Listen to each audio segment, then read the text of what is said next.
कुमार साहेब, तुमच्या नेतृत्वामध्ये भारतीय जनता पक्षानं जिल्हा परिषदमध्ये परभणीत ऐतिहासिक विजय मिळवलेला आहे. काय सांगाल?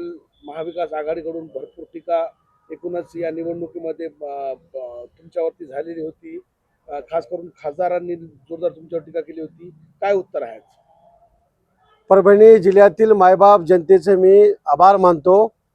देशाचे कर्तव्यदक्ष पंतप्रधान मोदी साहेब, महाराष्ट्र राज्याचे मुख्यमंत्री आदरणीय देवाभाऊ, भारतीय जनता पार्टीचे अध्यक्ष रवींद्रजी चव्हाण साहेब, चंद्रशेखरजी बावनकुळे साहेब, परभणी जिल्ह्याच्या सन्माननीय पालकमंत्री माननीय नामदार मेघना दीदी बोर्डीकर साकोरे यांच्या नेतृत्वामध्ये आदरणीय रामप्रसादजी बोर्डीकर साहेब असतील, रत्नाकररावजी गुट्टे असतील यांच्या मार्गदर्शनाखाली परभणी जिल्ह्यामध्ये भारतीय जनता पार्टीला घवघवीत यश मिळालेलं आहे.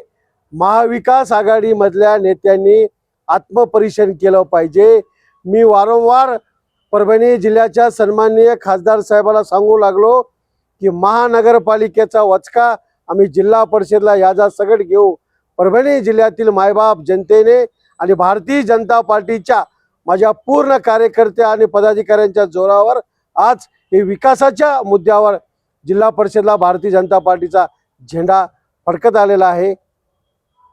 काय परिस्थिती राहील जिल्हा परिषदेमध्ये? सोबत कुणाला घेणार, कसं गणित बसवणार? भारतीय जनता पार्टीच्या वरिष्ठ नेत्यासोबत चर्चा करून युती करायची का महायुती करायची हा वरचा आदेश राहील. सन्माननीय मुख्यमंत्री महोदय असतील, प्रदेशाध्यक्ष साहेब असतील, जिल्ह्याच्या पालकमंत्री माननीय नामदार मेघना दीदी बोर्डीकर साकोरे असतील, यांच्या सोबत सगळ्यासोबत चर्चा करून नक्की एक विकासाचं राजकारण इथून पुढे.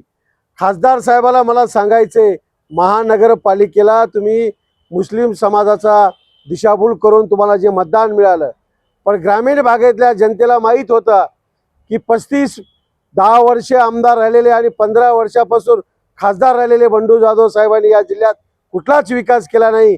त्यामुळं ग्रामीण भागातील जनता ही भारतीय जनता पार्टी सोबत राहिलेली आहे. आमदार रत्नाकर गुट्टे यांनी कमळावर लढण्याचा निर्णय घेतला, याचा कितपत फायदा आता आपल्याला झाला असं वाटतं?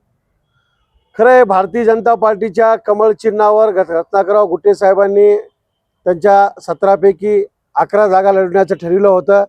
त्या 11 पैकी 4 जागेवर आम्हाला विजय मिळालेला आहे.